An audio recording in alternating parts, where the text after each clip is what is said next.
ರಾಷ್ಟ್ರಪತಿ ದ್ರೌಪದಿ ಮುರ್ಮು ರಾಷ್ಟ್ರಪತಿಯಾಗಿ ಅಧಿಕಾರ ಸ್ವೀಕರಿಸಿ 4 ವರ್ಷಗಳಾಗಿರುವ ಹಿನ್ನೆಲೆಯಲ್ಲಿ ರಾಷ್ಟ್ರಪತಿ ಭವನದಲ್ಲಿ ಇಂದು ವಿವಿಧ ಯೋಜನೆಗಳಿಗೆ ವರ್ಚುವಲ್ ಮೂಲಕ ಚಾಲನೆ ನೀಡಿದರು.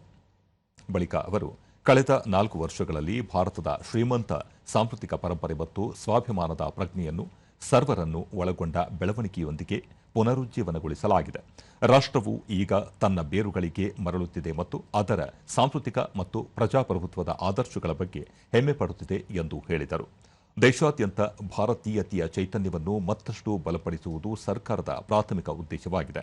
ವಸಾಹತುಶಾಹಿ ಮನಸ್ಥಿತಿಯ ಅವಶೇಷಗಳನ್ನು ನಿರ್ಮೂಲನೆ ಮಾಡುವಲ್ಲಿ ಯಶಸ್ವಿಯಾದ ಮಹತ್ವದ ಉಪಕ್ರಮಗಳನ್ನು ಕಳೆದ 4 ವರ್ಷಗಳಲ್ಲಿ ಕೈಗೊಳ್ಳಲಾಗಿದೆ ಎಂದರು.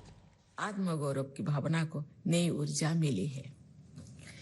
एक खुशी की बात है कि पिछले वर्ष ऐसे अनेक कार्य किए गए हैं, उनको आज शायद पीछे की तरफ से अवलोकन करें तो 2 घंटा शायद लग जाए, एक एक करके हम उसको वर्णन करें तो अनेक कार्य किए गए हैं जिनमें भारतीयता की भावना का विस्तार हुआ और हमने औपनिवेशिक मानसिकता के अवशोष को खत्म करने की ओर ठोस कदम उठाए हैं। ये हमारा सतत प्रयास रहा है कि राष्ट्रपति भवन भी भारत की समृद्ध परंपराओं, लोकतांत्रिक मूल्यों और राष्ट्रीय आदर्शों का जीवंत प्रतीक बने।